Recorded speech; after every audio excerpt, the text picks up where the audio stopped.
क्यों हारते हैं सदगुण और दुर्गुण क्यों जीत जाते हैं? एक ही कारण है कि सदगुणों में बड़ी अच्छाई है पर एक कमजोरी है, ये कभी इकट्ठे नहीं रहते।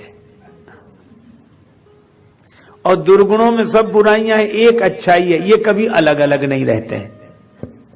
इनमें संगठन है, दुर्गुणों में संगठन है और सद्गुणों में संगठन नहीं है। और यह भी सभी के जीवन का अनुभव है कि जो सद्गुणों और दुर्गुणों के संदर्भ में बात कही गई, यही सद्गुणी और दुर्गुणियों के संदर्भ में है। आप देखो, अपने यहां अच्छे लोगों की कमी नहीं है। अच्छा, बुरे लोग उतने नहीं होते जितनी संख्या अच्छे लोगों की होती है। बुरे लोग तो उंगलियों पर गिने जा सकते हैं, अच्छे लोग ज्यादा हैं। लेकिन क्या कारण है कि थोड़े से बुरे लोग सबको परेशान करते रहते हैं? उसका कारण यही है कि अच्छे लोग संगठित नहीं है, सद्गुण जिन जिन में वो संगठित नहीं है। आज भी देखो, जो लोग अच्छी अच्छी बात कर रहे हैं, कई लोग कर रहे हैं पर मिलकर कहां कर रहे हैं? संगठन नहीं है। आप देखो, 4 शराबी आराम से रह जाते हैं, इतने आराम से रहते हैं कि दूसरा न मिले तब तक उनको चैन नहीं मिलती। खोज खोज के एक आदमी चिलम पीता था, तो वो चिलम पीने लगे तो कई लोग इकट्ठे हो जाएं।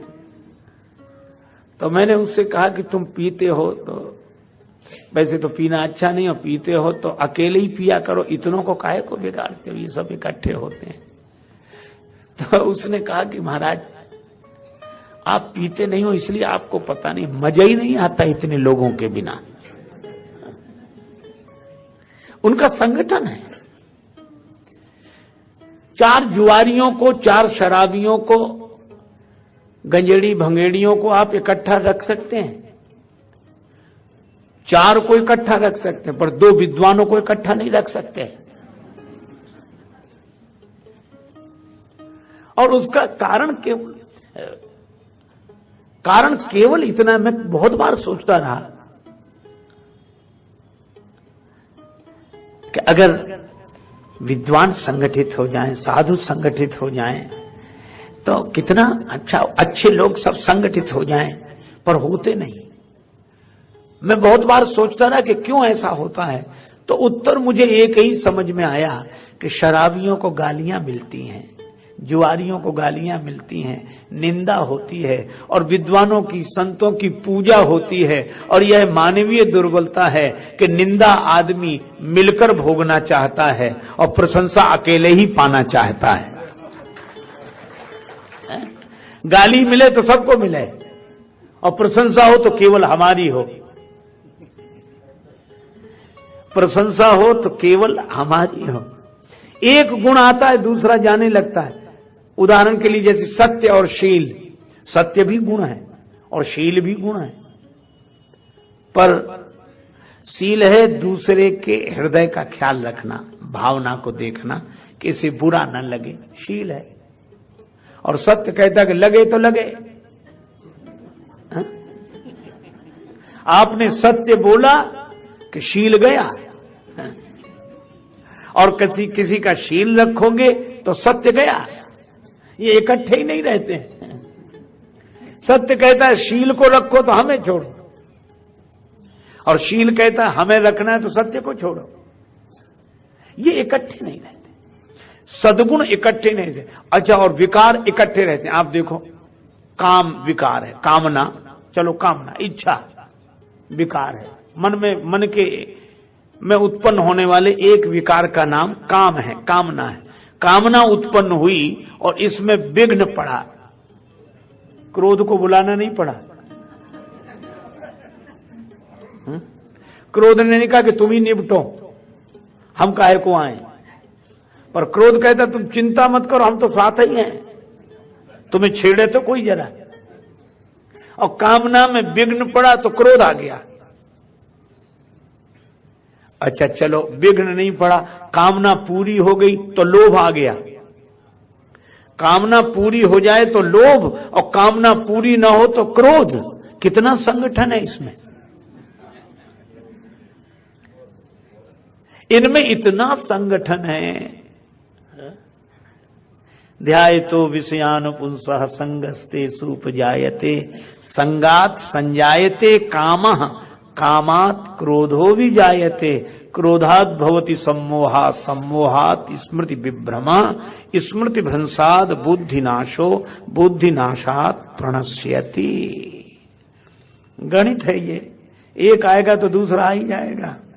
एक बुराई एक को बुला ले, दूसरा आए बिना रह नहीं सकता। अच्छा एक अद्भुत बात है, एक बुराई बुलाओ तो दूसरी बुराई आए बिना रह नहीं सकती, और एक गुणी को बुला लो दूसरा गुणी ठहर नहीं सकता। हो मैंने कहानी सुनी थी, एक राजा के यहां दो विद्वान गए, बड़े पंडित बड़े विद्वान। राजा ने बड़ा उनका स्वागत सत्कार किया, पर राजा भी व्यवहारिक आदमी था, अनुभवी व्यक्ति था। एक विद्वान स्नान के लिए गए, तब उसने दूसरे विद्वान से पंडित जी से कहा कि महाराज आप तो बड़े योग्य बड़े विद्वान दिखाई दे रहे हैं, और समझ में आ रहा है कि आप बहुत योग्य हैं, ये आपके साथ जो है वह भी आपकी तरह विद्वान होंगे। अरे बोले कहेगा विद्वान, घोड़ा है वो तो हम उसको साथ लिए घूमते हैं कि एक से दो भले। बड़ा अच्छा। अब वो आकर बैठा, अब ये गए स्नान करने, तो राजा ने, राजनीतिक आदमी, उनसे भी वही पूछा कि आप तो बड़े योग्य विद्वान प्रतीत हो रहे हैं, ये जो आपके साथ हैं ये भी तो विद्वान होंगे, आपसे थोड़े कम होंगे। अरे बोले कम, विद्वान का बैल है, पर एक से दो भले, इसलिए साथ रख। राजा बोला ठीक। अब जब दोनों तैयार हो गए, राजा ने कहा चलिए भोजन के लिए। दोनों बड़ी उत्सुकता से गए भोजन के लिए। राजा ने एक के सामने भूसा रख दिया, दूसरे के सामने घास, शुरू करो। तो दोनों बोले ये हम लोगों का अपमान, ये क्या? राजा बोला क्षमा करें, परिचय तो आपसे ही मिला है। ये कह रहे थे कि वो घोड़ा है और ये कह रहे थे कि वो बैल है, तो बैल के सामने भूसा, घोड़े के सामने घास, शुरू करो। और ये कहानी संकेत क्या करती है कि अगर प्रतिभावान लोग एक दूसरे की निंदा में पड़े रहेंगे, अच्छे लोग अगर एक दूसरे के विरोध में पड़े रहेंगे, तो समाज से आप क्या आशा करते हैं? भूसा और घास ही मिलेगा और कुछ नहीं मिलने वाला है। राजा ने कहा कि पहले संगठित तो हो जाओ। और एक अद्भुत बात है, राम जी और रावण का झगड़ा बाद में हुआ, राम जी और परशुराम जी का झगड़ा पहले हो गया। अच्छा दोनों भगवान, राम जी भी भगवान और परशुराम जी भी भगवान, दोनों अवतार। अच्छा एक और अद्भुत बात है, दोनों को तुलसीदास जी ने उपमा भी एक ही दी। रघुवर बाल पतंग, पतंग कहते सूर्य को, और परशुराम जी आए तो आयो भृगुकुल कमल पतंगा। दोनों सूर्य और दोनों अवतार, दोनों भगवान और दोनों का विरोध। इसका अर्थ क्या है? इसका अर्थ यह है कि बुरे लोग ही समाज के लिए समस्या नहीं है, अच्छे लोग भी समाज के लिए समस्या बन जाते हैं। कब? जब एक अच्छा आदमी दूसरे अच्छे को सहन नहीं कर पाता है, तब। प्रकाश देने वाले दोनों ही हैं। सूर्य, दो सूर्य आ गए, राम जी भी सूर्य, परशुराम जी भी सूर्य, पर झगड़ा किस बात का हुआ? परशुराम जी ने कहा या तो हमसे युद्ध करो, नहीं या राम कहलाना छोड़ दो। करी पर तोष मोर संग्रामा, ना ही तो छाड़ कहाऊ रामा। या तो युद्ध करके मुझे संतुष्ट करो, नहीं आज से राम कहलाना बंद कर दो। राम जी को मनी मन हंसी आई कि सारा झगड़ा नाम का ही निकला, कि नाम हो तो हमारा ही हो, इनका ना हो जाए। सबसे बड़ी समस्या तो यही है कि हम अकेले ही हों, दूसरे को तो हम सह नहीं सकते। अच्छा, तो राम जी ने विनोद में ही पर विनम्रता पूर्वक एक बात कही, पर उसमें व्यंग निकल ही आया। राम जी ने कहा कि महाराज हम तो वैसे ही छोटे हैं, राम मात्र लघु नाम हमारा, परसु सहित बड़ नाम तुम्हारा। आपका नाम तो वैसे ही बड़ा है, हमारा तो 2 अक्षर का नाम राम और आपका नाम तो परशुराम। तो नाम की अगर बात है तो नाम में तो आप वैसे ही बड़े हैं हमसे। अच्छा, अब इसमें व्यंग क्या था कि राम तो दोनों ही हैं, परशुराम जी का नाम भी राम है, लेकिन उन्होंने फरसा धारण किया तो फरसे को अपने नाम से जोड़ लिया तो हो गए परशुराम। अच्छा, बोलो नाम रखने की यही शैली होती तो राम जी भी कह सकते थे कि तुम परशुराम तो हम धनुषराम, धनुष तो हमारे पास भी है।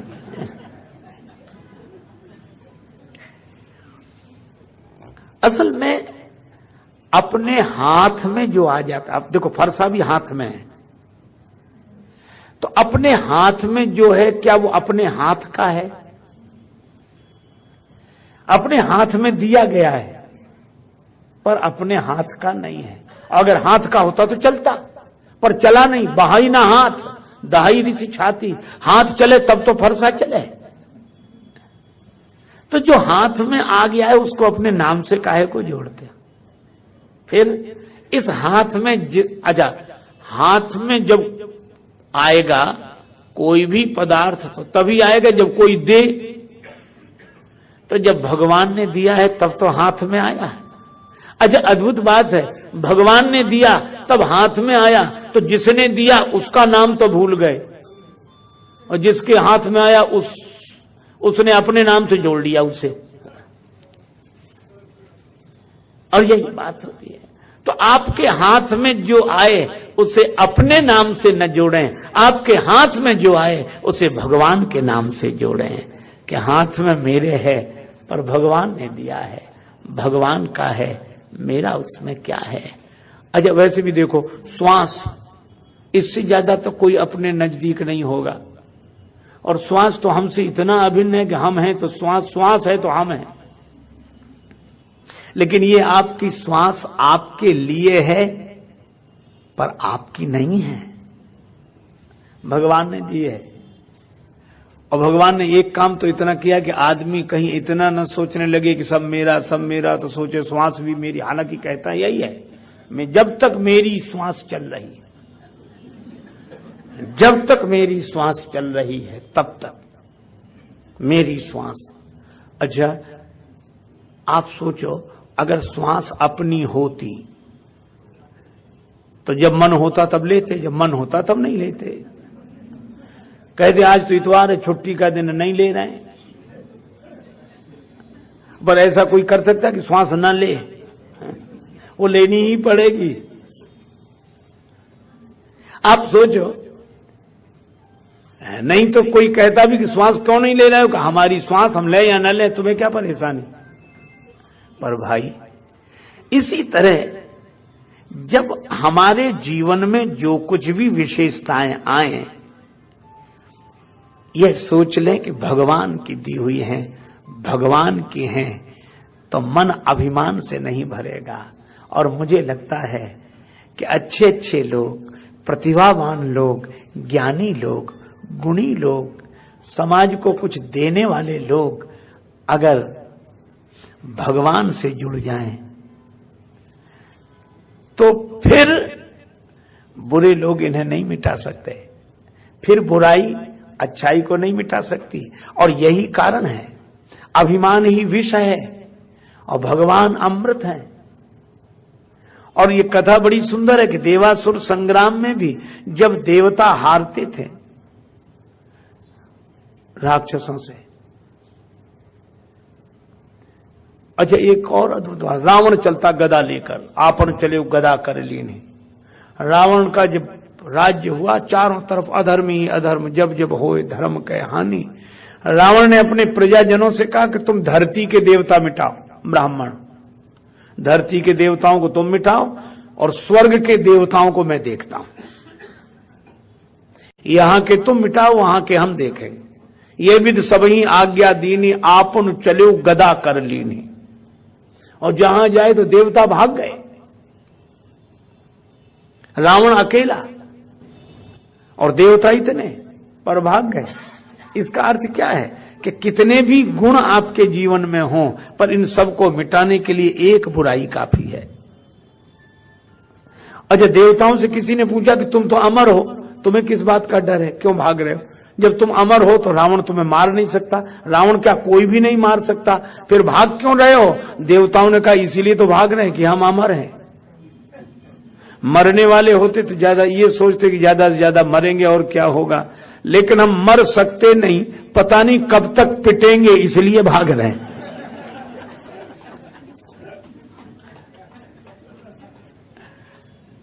तो हमारी पौराणिक जो कथाएं हैं वे भी बड़ी सांकेतिक हैं। समुद्र मंथन हुआ और समुद्र मंथन करके अमृत निकाला गया, अमृत देवताओं को पिलाया गया, तब देवताओं ने राक्षसों पर विजय पाई। ये कथा है। पर बहुत बढ़िया सागर का मंथन किया, संसार सागर का मंथन किया, अमृत निकाला और अमृत देवताओं को दिया। तो तुलसीदास जी महाराज से पूछा कि अमृत क्या है? श्री तुलसीदास जी ने कहा प्रेम अमी है, प्रेम ही अमृत है। और देवताओं को ये अमृत पिलाया गया तो इन्होंने राक्षसों पर विजय प्राप्त कर ली। और अमृत है प्रेम, देवता माने जिनमें सद्गुण हैं ऐसे लोग। तो आज जितने प्रतिभावान अच्छे सद्गुणी लोग हैं, अगर भगवान की कृपा से ये प्रेम का अमृत पी लें तो समाज में बुराई पर आज भी विजय प्राप्त की जा सकती है, विजय पाई जा सकती है। प्रेम हो जाए, प्रेम का अमृत पी लें, फिर इन्हें कोई नहीं मिटा सकता। प्रेम